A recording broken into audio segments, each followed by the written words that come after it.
Le chef du Bloc québécois a fait campagne en Castlemaine, dans l'Ontario, à la fin du mois de septembre. La visite a créé des vagues dans la communauté francophone hors Québec. Le chef, Yves-François Blanchet, dit qu'il veut moderniser la loi sur les langues officielles, si élu. Sa version de la modernisation accordera, selon lui, les mêmes protections de la minorité anglophone du Québec aux francophones hors Québec. J'ai trouvé, selon un article de Radio-Canada, que la modernisation du Bloc inclura: ça va rendre obligatoire le bilinguisme pour les juges de la Cour suprême. Ça va confier au commissariat aux langues officielles le mandat de tenir toutes les institutions fédérales responsables de l'application de la loi sur les langues officielles. Ça va demander au commissariat d'informer la Chambre des communes chaque fois qu'une organisation ne répond pas dans leur délai prescrit à ces recommandations et pour proposer aux parlementaires des actions pour prendre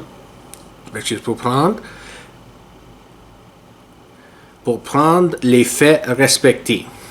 Ça va élargir la liste des régions hors Québec où les fonctionnaires fédéraux peuvent travailler dans leur langue officielle de leur choix pour tenir compte de la réalité du télétravail et de favoriser la décentralisation de l'appareil fédéral. Ça va aussi stimuler la croissance démographique des communautés francophones par l'immigration francophone vers celles-ci. Ça va aussi inscrire dans la loi la différence entre la situation des minorités francophones du Canada et celle de la minorité anglophone du Québec dans un contexte nord-américain. Blanchet dit que le Canada est un pays anglais qui devrait traiter sa minorité francophone d'une façon meilleure. Il pense que le Québec peut devenir un pays elle-même francophone, puis en même temps aider la minorité francophone qui reste au Canada. Donc, j'ai beaucoup à dire à ce sujet. Le premier avant tout, c'est d'expliquer que la réalité de vivre comme francophone hors Québec. C'est bien différent de vivre dans une situation minoritaire, une minorité linguistique, que vivre comme une francophone dans le Québec. C'est pas la même chose du tout. Je comprends pourquoi les Québécois pensent que les libéraux, fédéraux au moins, et les conservateurs ne font rien pour le Québec. Dans le point de vue québécois, le premier ministre Pierre Elliott Trudeau a imposé la Charte des droits et libertés canadiennes en 1982. Les Québécois voient la Charte et le bilinguisme officiel comme une imposition anglophone sur la société québécoise. Je trouve que c'est drôle que, effectivement, les anglophones disent l'inverse. Mais effectivement la même chose. Mais c'est une imposition francophone sur la société canadienne anglophone. Donc, les deux communautés linguistiques du Canada pensent que c'est leur groupe qui est le plus imposé par ces lois.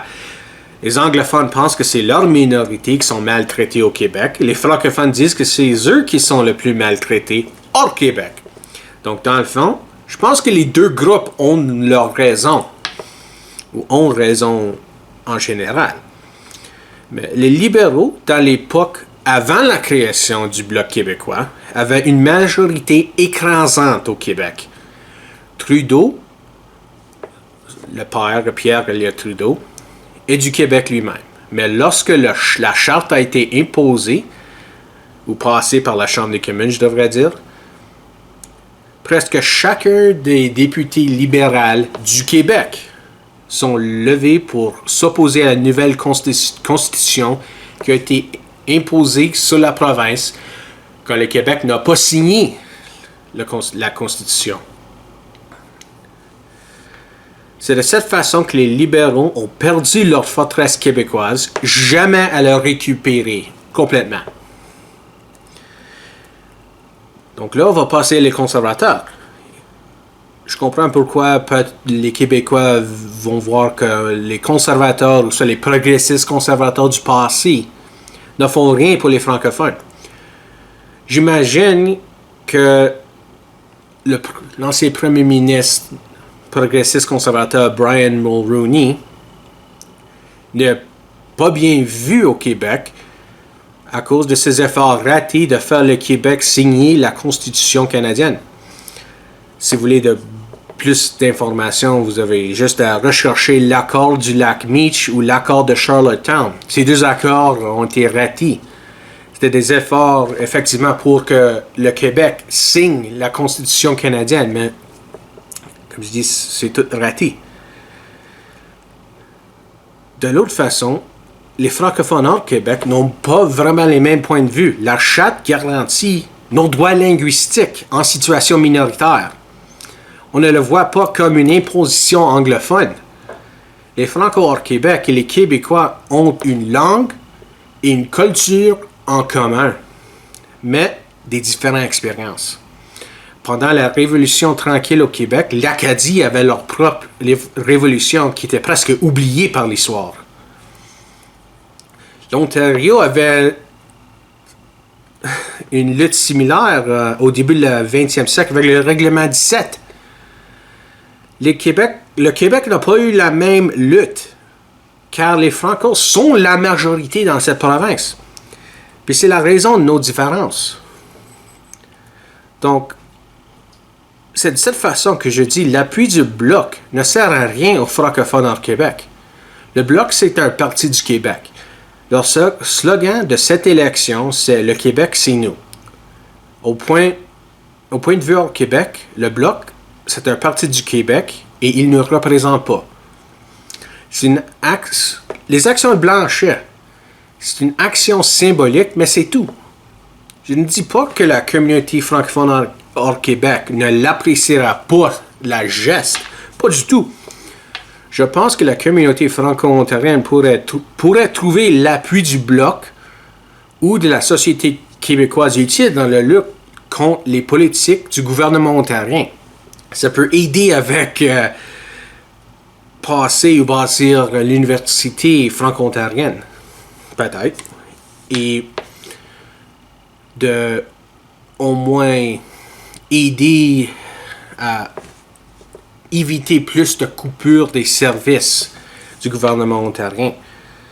Mais Blanchet ne peut rien gagner avec ses actions. Il n'y a pas de candidat bloquiste qui peut représenter un citoyen canadien qui n'est pas d'une circonscription du Québec. Point final.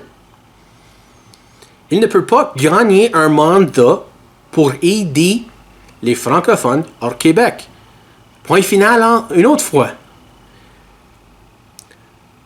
Dans l'exemple du gouvernement ontarien, un député bloquiste, effectivement, ne peut rien faire pour aider les franco-ontariens si le Bloc ne se présente pas dans des circonscriptions ontariennes. Si le Bloc veut donner leur appui aux francophones hors Québec, les jours d'être un parti souverainiste et québécois sont terminés. C'est aussi simple que ça. Si le Bloc veut vraiment nous aider, c'est le temps d'évoluer le parti et de se présenter dans toutes les provinces avec une nouvelle bannière.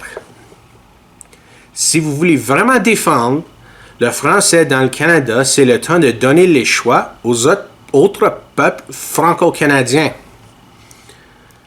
Peut-être, au lieu d'être le Bloc québécois, le parti devrait porter le nom, le Bloc francophone, par exemple.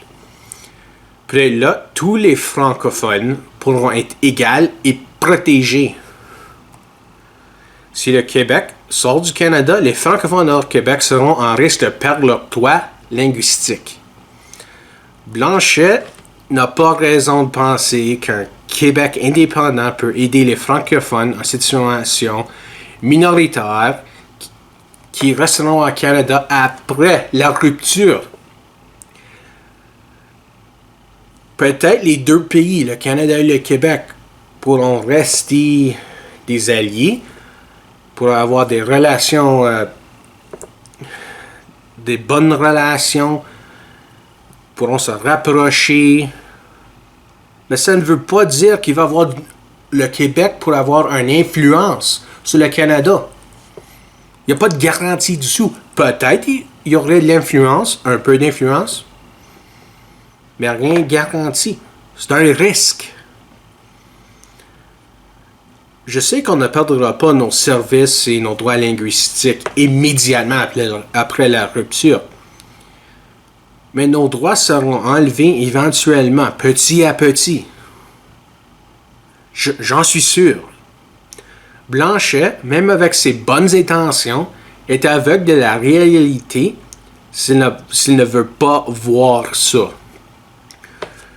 Donc, je veux clarifier, je m'excuse. Même si j'ai pris quelques minutes à discréditer les propos de Blanchet, peut voir qu'il veut aider tous les Canadiens d'expression français, c'est une bonne chose. Mais je pense que son approche est le mauvais et c'est mieux d'oublier la souveraineté et de s'unir comme un peuple.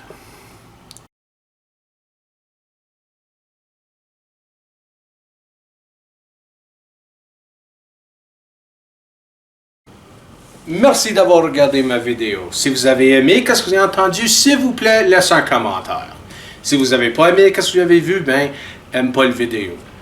Mais si vous êtes en accord, désaccord, ou vous voulez juste continuer la conversation, s'il vous plaît, laissez un commentaire.